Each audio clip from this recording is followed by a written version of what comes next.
Mayong aga, mayong ugto siya tanan. Kapin pa sa mga kasimanwa ko yan sa Banwa sang Kalinog. Subong aga daw medyo makain kita subong. Kung baga malipayon kita subong. Kaya may ara kita nga nabaton nga may ara naman activities nga pagahiwaton ang Banwa sang Kalinog. So exclusive lang ini sa aton nga mga taga Kalinog nun. Ang activities nga pagahiwaton sa Plaza sang Kalinog. Kag ginapaunahan sang organizer RG Lasuna. Shout out kay Boss RJ or kay Master RJ, shout out dyan. So ang pagahiwaton ng activities sa Banwa sang or sa Plaza sang Kalinog. So ang pagahiwaton ng activities sa Plaza sang Kalinog amo ang gunang kabataan. So pagahiwaton ini sa Agosto 7 hasta 12, ba medyo malawig-lawig. So sa mga nanay kag tatay dira sa Banwa sang Kalinog, sa mga pamuluyo sa Banwa sang Kalinog, sa mga nanay kag tatay nga may ara nga mga kabataan nga willing mag-intra, welcome gid kamo sa Plaza sang Kalinog nga magkadto. Umpisa sa Agosto 7 hasta 12. Medyo malawig-lawig ina. So damo ang inyo pag-intrahan dito. Tama gini ka pabor sa aton nga mga taga Kalinog non. Tungod sa mga activities nga ini, ang aton mga bata hindi na mag-isip magbisyo pa sa malain or magamit sang may legal nga droga or maghimo sa mga malain nga hirimon. Kaya nga aton Banwa nag-offer na sang mga managmi nga mga activities sa aton Banwa. Pero sini nga may ara na kita Summer League o may ara basketball, volleyball, tanan nga mga halampangon sa aton Banwa, pwede na naton maintrahan. So ang mga bata naton malingaw na sa pagampang. So shout out dyan sa tanan nga mga taga Kalinog no. Palihog lang share kag i-like ang aton nga video. Digid pagkalimte nga i-share para damo nga mga taga Kalinog non ang makakita nga payara galing nga pagahiwaton nga activities sa aton Banwa. So dugay-dugay ibutang ko na sa akon screen kung ano ang mga activities nga pwede nyo intrahan or pwede intrahan sa inyong mga bata. Grabe subong, tuman kita kakalipay subong tungod nga aton nga nakitaan nga ang Banwa sang Kalinog. Grabe na ang pag-improve. Kag nag-improve ang aton nga Banwa tungod ginapangunahan sang aton nga pinalangga nga mayor. Wala iban kundi si Francisco Ikaw Calvo.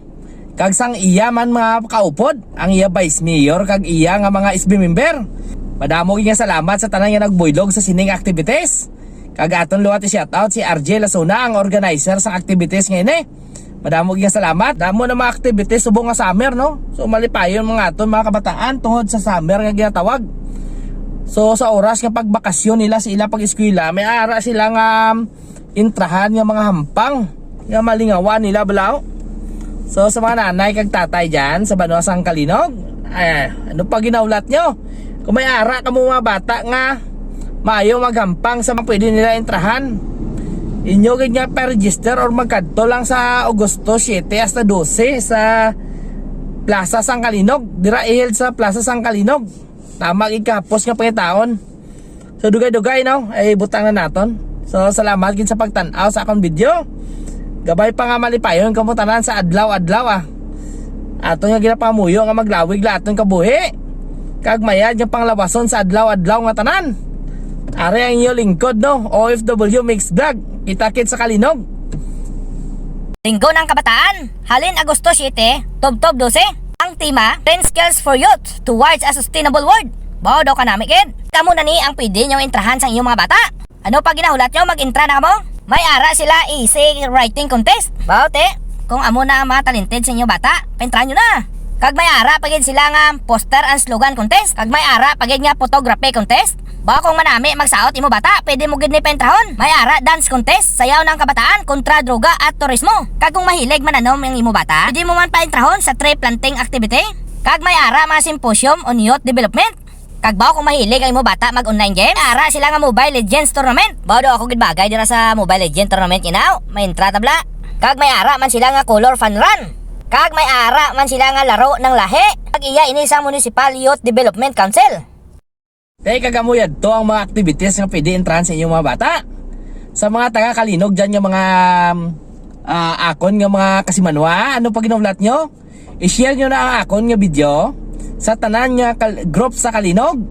I-share nyo na para damo man mga kabataan ang aton nga paintrahon sa mga activities nga ina. So madamo king salamat sa inyo tanan. Kagabay pa nga i-share nyo gid kag mag-follow sa aton nga page. Hindi nyo pagkalimtan nga i-follow aton page. Salamat gid sa tanan nga makasimanwa ko dira sa Kalinog. Kita-kits na lang sa Agosto 7 hasta 12.